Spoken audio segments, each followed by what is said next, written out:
there, Bob from Oregon's Constant Gardener. We're back. There was other videos. You should have watched them. Go watch those. Get out of here. We did these 3. We did the root, the veg, the flower. We're all done, right? Nope. One more. What? We got one more. There's another stage to plant growth? No, we just... So this is something in addition to it. Yes. Trigger. Trigger.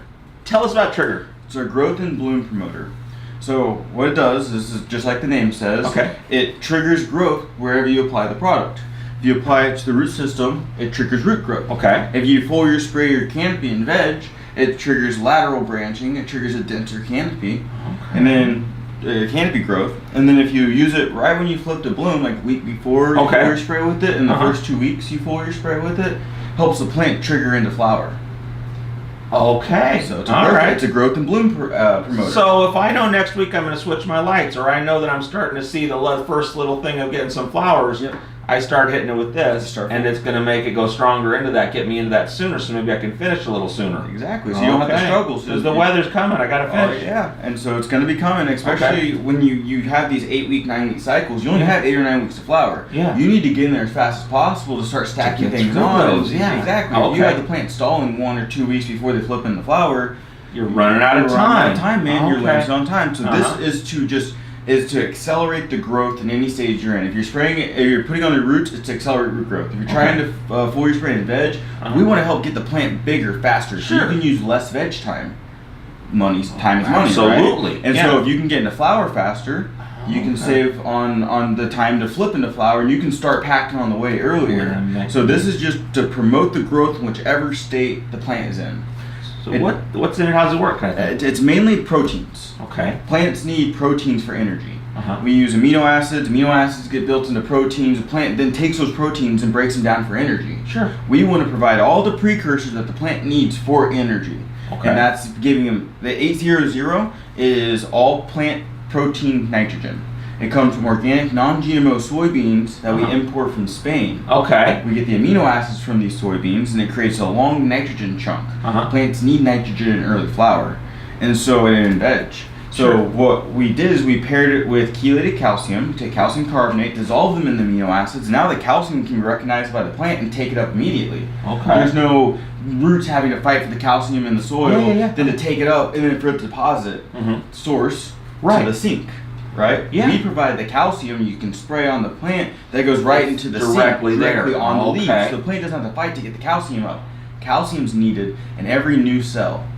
It's part of the cellular growth. So we want to provide the proteins for the cellular growth. We want to provide the calcium for cellular growth, and that's what promotes the growth and promotes the new formation of cells. That's what we find is people see that my plants are kicking out all these new sprouts everywhere. They're lime green, but they turn dark green. It's because it's new tissue coming out. And help itself. Exactly. It's promoting growth. Okay. And so we take the amino acids, pair them with the calcium, then we take that and pair it with an aloe vera powder. Oh, what's the deal with that? The aloe vera powder has specific compounds in there that signal and to tell the plant to grow. So wherever we put it, it can help tell the plant to put the energy there. So that's why you foliar spray on the canopy. It tells the plant to put the energy in the canopy. You have all the precursors. You got the calcium. You got the amino acids, the proteins that really helps to facilitate growth on the canopy. When you spray it, it'd be right before flower. It facilitates it tells the plant to put all the energy up in the flowering spots and to be ready to go. So it just facilitates the growth that way. Okay. And so it's a plant extract. It's all plant extracts that just stimulate the plant growth. So I wouldn't be using it in my rooting stage, but my other two, my veg and my bloom, I would be using through, or would I still be using it then too? Well, you would use the Dr. Root inside your rooting stage. Okay. And after you get your rooted cutting, and you put your rooting cutting in a pot and you transplant it, then you want to drench the trigger. Okay. So early veg, in our schedule, early veg, mid veg, late veg. Sure. Early veg, you'll be drenching trigger. Okay. Mid to late veg, after you get a canopy, there's more surface area on the canopy, so you're going to be spraying the canopy. That's where you'll get the best results at. Is the more surface area. When plants are small, they don't have a lot of surface area on the top. Right. It's all on the roots. Okay. So when plants get that canopy, then start spraying them to help develop that canopy bigger and bigger and bigger. Now I don't understand though. So I'm using nectar, and so I go feed tea, and I'm doing it in my veg. I'm doing the veg, and my bloom. I'm doing the bloom. Am I adding this to that? So I'm putting a little of each one in there, or am I doing this as a separate process at a separate time when I'm doing it to the roots? So when I'm doing it to the roots, I add it with my Easy Tea veg. Okay. And that's just to kind of, you can make them all to go. They pair together really well. Okay. And then afterwards, continue your teas, continue your feeds, but this is your foliar spray regimen. Okay, so every day I'd be doing. So I'm doing my feed tea, and then I'm with this in there in my tea and my veg. Then I get to my bloom, I'm doing my feed bloom tea, and then I'm doing this though every day or as much as I want to do. Once a week. I like once a week. Oh, really? How come? It's just because the plant you don't need to overstimulate the plant. Okay. You need to just give it a little push, and it will last throughout the week of the growth rates. All right. So what if I'm doing like a Bloom Khaos foliar? Don't do that anymore, or do that at a different time? Or do that with this? How would that work? I like to alternate. Okay. And the thing about it is that Bloom Khaos is generating new cells inside the plant. It's facilitating calcium uptake. Okay. But if you don't have the calcium there, the BK can cause some problems. Absolutely. Right? Yeah. You gotta have calcium there. So we found if you foliar spray with Trigger, the day before you foliar spray with Bloom Khaos, you have all the proteins, all the calcium the plant needs for the Bloom Khaos to generate the growth. So it can be act as a precursor to BK to make sure you don't have any negative effects with BK, and everything that the Bloom Khaos is going to use is already there in the plant, and you can make sure that by foliar spraying with Trigger the day before you foliar spray with. So I do my Bloom, I do my Trigger, then I do my Bloom Khaos, and I do each of those once a week, one day after the other, irrespective of my feeding with the others. Yep. Okay. Absolutely. Beautiful. So if you can, this is a standalone foliar spray. Okay. You can also put full on with it. You can add some Photo Plus to it if you want to, so it can go with all your other foliar spray arsenal that you're already doing, and just do that right before the day of. So I might go in and I do this, mix it with my full on. Yep. Maybe some SLF, although I'd probably be just doing that into my thing. But I could be doing that as a foliar too. You could. But I could take all those and I could mix those up for my one on my Tuesday, and then Wednesday I come back and hit it with some Bloom Khaos. Yep. Okay. And we found that it reduces the chances of having negative effects from Bloom Khaos because all the things are already there. You just provided the plant with everything it's going to need. And all the stuff it needs to work when it gets that. Okay, okay, beautiful. So how does it work if I'm in a root feeder? Sure. So say we're in early veg, right? Okay. That's our schedule right now. We're in early vegetative growth. Now it's a tablespoon per gallon or a half tablespoon per gallon. Okay. So we're going to use about half of a teaspoon. Okay. Right now. Sprinkle it in. Okay. Kind of spread it around the bottom. Yeah, so just kind of spread it around. Nice. Okay. And then what happens is when you add the water, it kind of self-agitates it, and it goes right into solution. Sure. Okay. Oh wow. Yep. You don't even have to mix it. This up real nice. Quart. Okay. So it's 9 grams a gallon, which is like 1 tablespoon. Okay. So this is a quart, so you're going to use a quarter of a tablespoon. I gotcha. That's essentially what we did. Okay. Give it to the plant. Okay. Like that.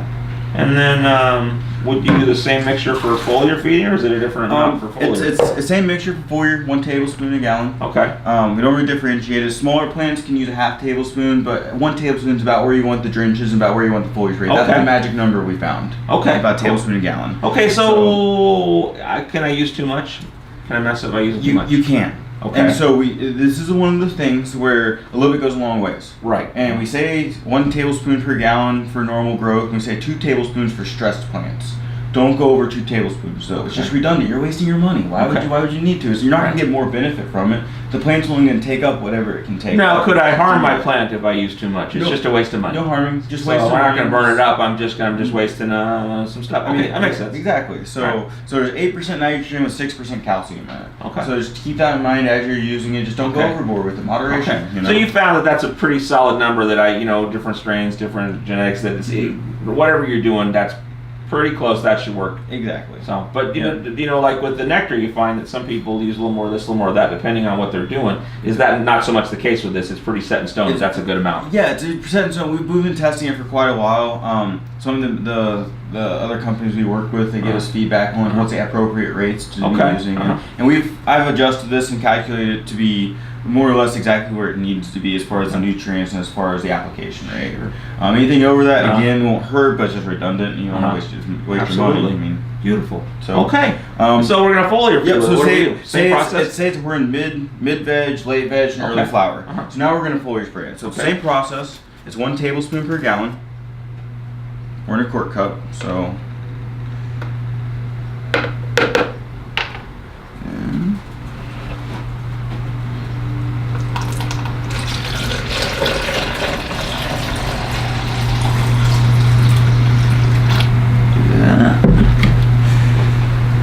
it into our quart sprayer.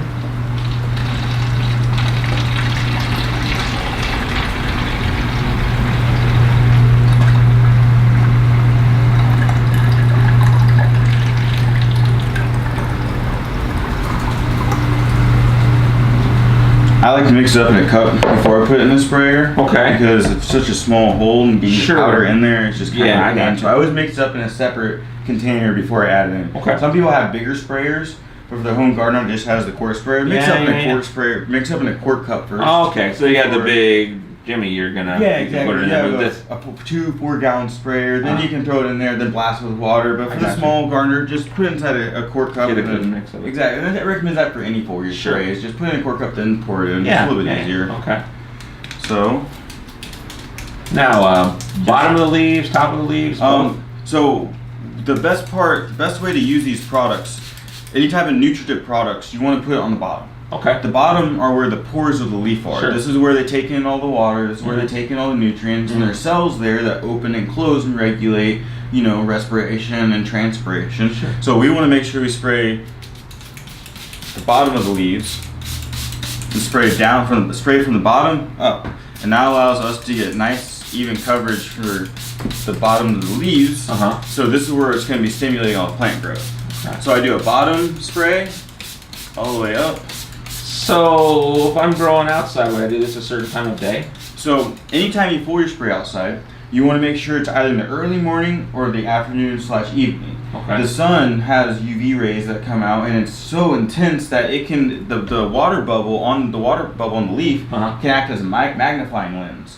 And the sun will go through the magnifying lens and burn your plant. So make sure we like to foliar spray in the morning. That's preferred. But if you can't get to the morning because you're too busy, you can spray at night also. Okay. The morning's preferred though, because then you have the sun throughout the entire day to use all of those active ingredients inside the plant. Okay. Okay. But if you use it at night, that's not to say it's not going to last till the next morning, and you're going to get the benefit from there too. But still better to do that. Exactly. We prefer to do it during the morning, but at night it doesn't hurt either. And then what if I'm indoor? I turn my lights off when I'm doing this? Yes, you can either spray it under fluorescents. Okay. Light like real dim lights, pretty T5 much. kind of thing. Yeah, T5 type of thing. But for like high intensity lights, metal halides, HPS, metal halides. Okay. Turn those off, spray, then let them dry, and then flip your lights back on. That goes for any pesticides you spray. That goes for any fertilizers you spray. That goes for any microbial product you spray. Okay. Just make sure they're dry before lights click on, because again, those balls of water will act as magnifying glasses and they'll burn your plant. Okay, so if I was using full-on as part of my thing, I'm doing a full-on and foliar with this. Yep. They say to put this stuff on the top of the leaves as well for their particular thing. Is that going to hurt anything when I do that? No. So what I like to do is I like to do a bottom spray of the plant, and after I spray all my bottoms, I'll do a top spray and get it on the top. If you were doing the full-on, but not necessary if you're just doing the. This is just how this is my method of foliar spraying. Whether you're using full-on, whether you're using just really? Okay. You want to do the bottoms, and then you come back on the top. That way, the whole leaf is covered from bottom to top. So if it's opening on top, taking it in from the top, or taking it from the bottom, it's covered. I like to do a bottom, then a bottom up, and then a top down spray. Okay. So I just go through and just spray down the rest of the plant. If you are growing fruits and vegetables, what you want to really focus on is getting on the undersides of the leaf and then spraying it on the fruit itself. Actually spraying it on the fruit itself. The fruit will take it, and as the plant grows, the fruit will have all those reserves of nutrients, all the reserves of stimulants inside the fruit already. What if you're using a budding type plant for your garden? You want to stop spraying after week 2 or 3. Okay. Well, after the little buds start to form, that's when you want to kind of back off a little bit because the plant's already in it. Okay, so you're doing a pepper plant, very different than if you're doing something like cannabis, that kind of thing. Exactly. If you're just a flowering plant, you want to make sure you stop in the flower buds. I gotcha. Okay. Okay. Beautiful. Well, there you go. We got through the whole line. Thanks for coming in. Absolutely. Beautiful. Thanks, Bob.